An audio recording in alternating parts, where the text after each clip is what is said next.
Assalamualaikum warahmatullahi wabarakatuh. Shalom, Om Swastiastu, Namo Buddhaya, dan salam kebajikan. Halo semuanya, perkenalkan kami dari kelompok 3. Pada kesempatan kali ini kami akan memaparkan hasil analisis kesesuaian capaian pembelajaran CP dan alur tujuan pembelajaran ATP di SD Negeri 014 Tangah-Tangah. Nah, sekolah ini berstatus sekolah negeri dengan akreditasi B dan dipimpin oleh Ibu Juniarti sebagai kepala sekolah. Nah, SD Negeri 014 Tangah-Tangah ini memiliki 11 guru dan 6 rombongan belajar dari kelas 1 hingga 6. Nah, kegiatan observasi ini kami lakukan di semua kelas untuk melihat bagaimana guru menerapkan kurikulum Merdeka, khususnya dalam penyusunan dan pelaksanaan capaian pembelajaran dan alur tujuan pembelajaran. Nah, selanjutnya kami akan menjelaskan hasil temuan observasi di tiap fase kelas. Baik, selanjutnya hasil observasi setiap kelas. Berdasarkan hasil pengamatan di lapangan, setiap kelas menunjukkan karakteristik yang berbeda. Yang pertama adalah kelas 1. Guru fase A menyusun CP dan ATP secara kolaboratif. Pembelajaran dibuat menyenangkan melalui kegiatan bermain, bernyanyi, dan penggunaan media konkret agar siswa mudah memahami konsep dasar. Selanjutnya ada kelas 3. Guru mulai mandiri menyesuaikan CP dengan kondisi siswa di desa. Pendekatan yang digunakan adalah tematik integratif dan pembelajaran kontekstual. Misalnya, materi matematika diajarkan melalui kegiatan berbelanja atau mengukur benda sekitar. Selanjutnya ada kelas 4. Guru masih berpedoman pada dokumen resmi Kemendikbud dan belum banyak melakukan penyesuaian terhadap konteks lokal. Namun, semangat guru untuk beradaptasi dan berinovasi terlihat jelas. Selanjutnya ada kelas 5. Penyusunan CP dan ATP dilakukan kolaboratif antar guru fase C. Guru mulai menggunakan teknologi seperti Canva untuk LKPD dan Quizzes untuk asesmen formatif. Dan yang terakhir ada kelas 6. Guru menyusun ATP berdasarkan CP yang disesuaikan dengan kondisi peserta didik. Pembelajaran berorientasi pada proyek dan kegiatan berpikir kritis. Jadi, secara keseluruhan, setiap guru telah berupaya menerapkan prinsip kurikulum Merdeka sesuai kemampuan dan konteks kelasnya. Baik, perkenalkan nama saya Marina dengan NIM H05453. Jadi di sini saya akan membawakan materi selanjutnya mengenai poin-poin yang dapat kami temukan dalam proses wawancara kami.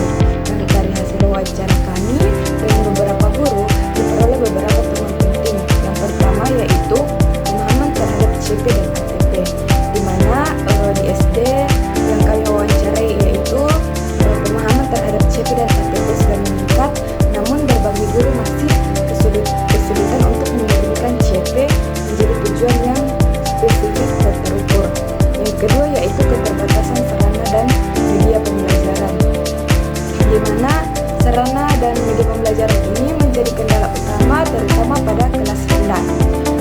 Selanjutnya itu perbedaan kemampuan siswa, di mana perbedaan kemampuan siswa ini menuntut guru untuk menerapkan pembelajaran diferensiasi yang masih dalam tahap penyesuaian. Selanjutnya itu penggunaan teknologi pembelajaran, misalnya Canva dan Quizzes mulai diterapkan melalui teknologi tetapi belum optimal.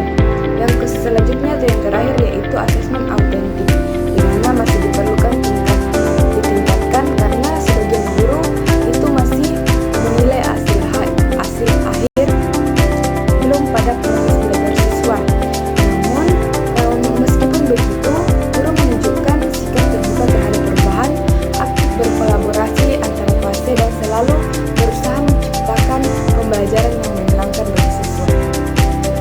Baik, materi selanjutnya yaitu dalam implementasi kurikulum Merdeka, kami menemukan beberapa tantangan utamanya, yaitu yang pertama, pemahaman guru terhadap CP dan ATP yang belum merata.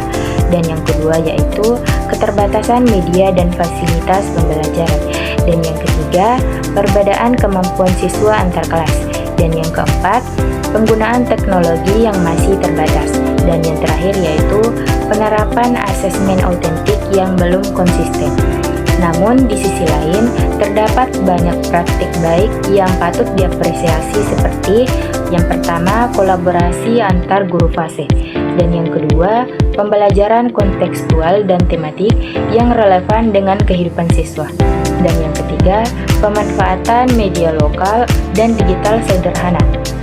Dan yang keempat, pendekatan berpusat pada siswa melalui proyek dan kegiatan kelompok. Dan yang kelima, keterbukaan guru terhadap inovasi dan perubahan kurikulum. Dari hasil ini, kami merekomendasikan beberapa langkah perbaikan. Yang pertama, peningkatan kompetensi guru melalui pelatihan CP dan ATP dan asesmen autentik. Dan yang kedua, pendampingan akademik rutin dari kepala sekolah dan pengawas. Dan yang ketiga, penguatan strategi pembelajaran diferensiasi. Dan yang keempat yaitu optimalisasi penggunaan teknologi pembelajaran digital. Baik, mungkin itu saja dari saya. Selanjutnya, adapun dari hasil observasi dan wawancara dapat disimpulkan bahwa SD Negeri 014 Tangga-Tangga telah berupaya menerapkan kurikulum merdeka dengan baik. Setiap guru menunjukkan komitmen tinggi dalam menyelesaikan pembelajaran dengan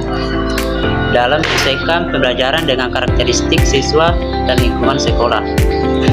Penerapan capaian pembelajaran dan alur tujuan pembelajaran di sekolah ini sudah cukup selaras dengan prinsip fleksibilitas dan keberpihakan pada peserta didik. Meski masih perlu pendampingan lebih lanjut dalam hal asesmen dan pemanfaatan teknologi. Kegiatan observasi ini juga menjadi pengalaman berharga bagi kami sebagai mahasiswa untuk melihat langsung bagaimana teori kurikulum diterapkan di dunia nyata.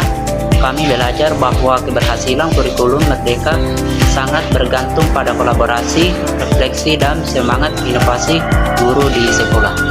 Sekian dan terima kasih.